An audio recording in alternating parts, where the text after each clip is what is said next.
Nalanda, the Buddhist mega-monastery in present-day Bihar, was perhaps the single most famous center of higher learning in all Asia. It attracted students from Java, Tibet and China, and perhaps even Mongolia and Korea. But how did it rise to such eminence? As controversies rage about entrance exams and higher studies in India today, the past holds some lessons and some surprises.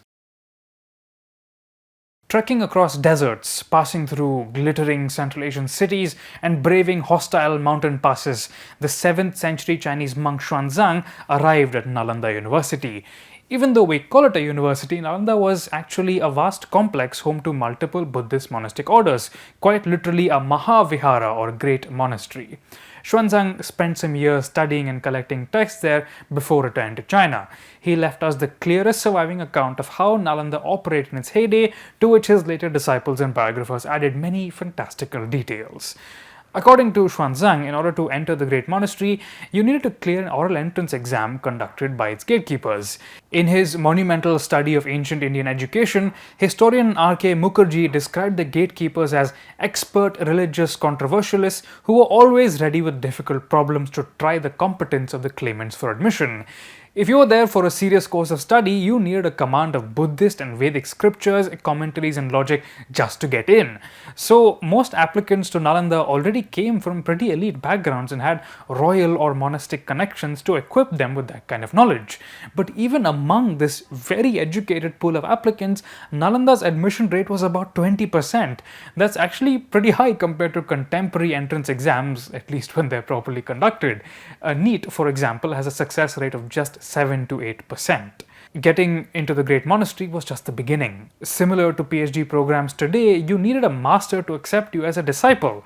Foreign students who made the journey to Nalanda were generally there to refine their understanding of extremely complex and esoteric subjects, and much learning was conducted through argument and debate.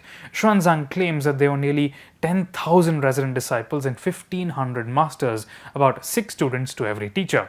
India's largest universities today have anywhere between 300,000 and 500,000 students spread across multiple affiliated colleges.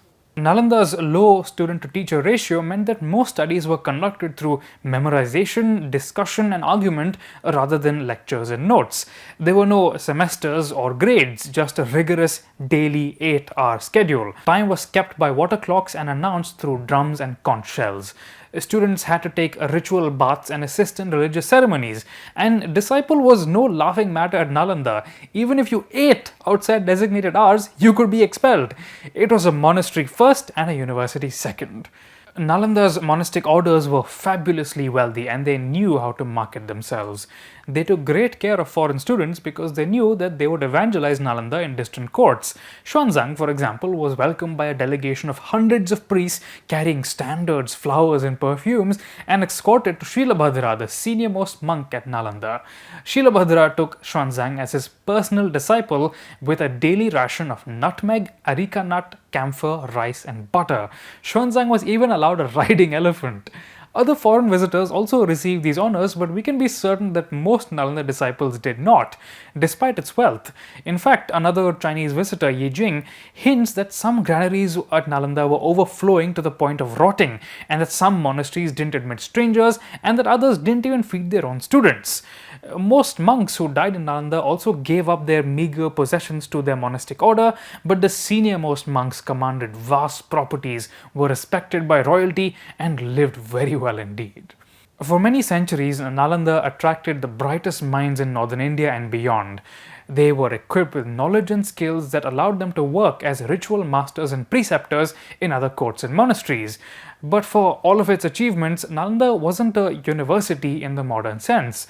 Most of its curriculum was focused on sacred texts, both Buddhist and Vedic.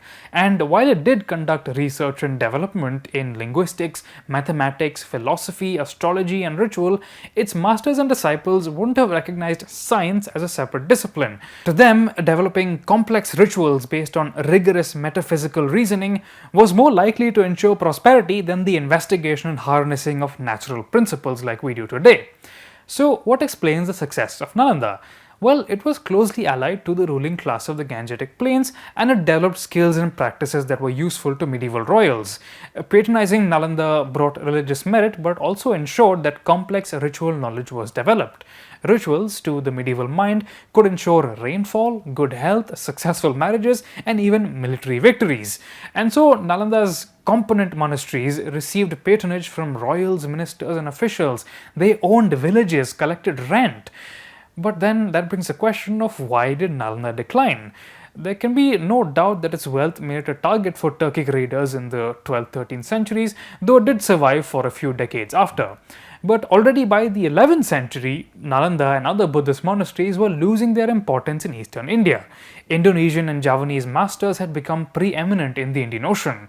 Meanwhile, the rulers of present-day Bengal and Bihar found that Brahmin settlements were far more useful to them than Buddhist monasteries, as we talked about in this video here. Brahmins were willing to work as a state cadre, whereas Buddhist monks would not. Buddhists and Brahmins both knew how to manage properties, but only Brahmins were willing to do it on behalf of the state. As a result, across South Asia in the 11th century, royal patronage was moving from concentrated Buddhist centers to dispersed Brahmin settlements to help control the countryside. In 1020, for example, the Chola Emperor Rajendra I gave land to 1080 Brahmin families, praising them as, and I quote, unequaled in courage, stability, penance, greatness, and humility. Not coincidentally, many of Rajendra's senior officials were Brahmins. One of them, Krishnan Raman, had worked as a general and a chief secretary. Historian Y. Subbarayalu in South India under the Cholas found that 3 of Krishnan Raman's sons and 1 of his grandsons also worked as senior Chola officials. Quite dryly, Subbarayalu notes that, and I quote, nepotism played a not insignificant role in the recruitment for Chola officialdom. But at the empire's peak in the 11th century, the Chola state was still the mightiest in the entire subcontinent, routinely fielding thousands of warriors, collecting tens of thousands of tons of rice, and building enormous temples. But this situation didn't last forever.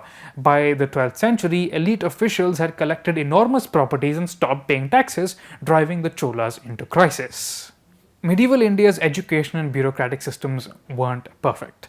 So much depended on the whims of the state and on good marketing, while the wealthiest members of the system were rarely held accountable.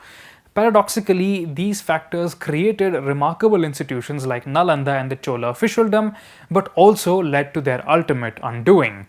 The achievements of Nalanda are well worth striving for, but only if we don't repeat its flaws and failures. If you have questions or comments, we'd love to hear them. Follow us everywhere on social media. You can find me on Instagram at Anirudh and on Twitter at Kanisetti.